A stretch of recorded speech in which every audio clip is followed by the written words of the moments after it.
and her mom and dad all were moving to Florida. Like, I think my aunt, my mom's sister, and husband and 2 kids were already in Florida. And then my grandmother and grandfather moved down there because he retired from Penn.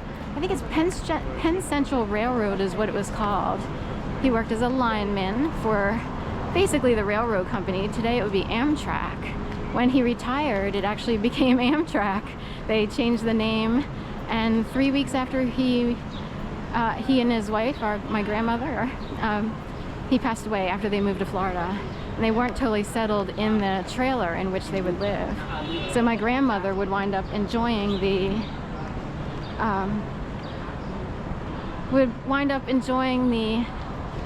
trailer, albeit alone. But she, you know, at least got to live there, I guess. That trailer park no longer exists. They took a wrecking ball to that place. It used to be behind, quite literally, no pun intended again, a bowling alley. And it was next to railroad tracks.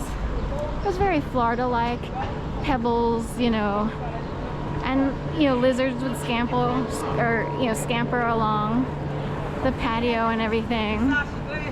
So, but sadly she couldn't enjoy it with her husband since he passed away right after retiring. Lineman for the railroad. Are we going over? So he was on call as a lineman for the railroad, and basically he would climb poles. And he had a partner once who messed up a little bit, so he wound up with a scar on his stomach because the grounding was off on however that works. It's all electric and everything. So anyway, that was the story. See how that looks like a dog, the face of Bloomingdale's, like a junkyard dog. That's what we call it. 2 dogs, one on this entrance and the other, and they are watching criminal rings, is the rumor of people who do design of these things. And they could be high level, multi-million-dollar criminal rings. That's what I was told. So junkyard dogs, keeping an eye on 17th and 16th and any mishandling, I guess. That's what someone thought. So we'll just go with it. And lo and behold, we have Stock Exchange Place here by Sofitel, which is part of the French Quarter. You get a quarter.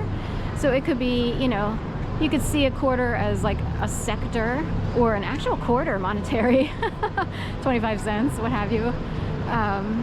Or which quarter are you transferring your funds, you know, and investments? Do you wait to the 3rd quarter? Is that the safest quarter? Or the 1st quarter or the 2nd quarter? Which is the best quarter to mess around with money? I have no idea. I don't think it matters any longer because information, you know, travels so fast and quick. But some people might still go with the old 3rd quarter rule. I don't know what it is about 3rd quarter. Does anyone know why? Right. You don't need to see where you're going. You only need to see where you're rated. Come on, Ann. Go forward. Right.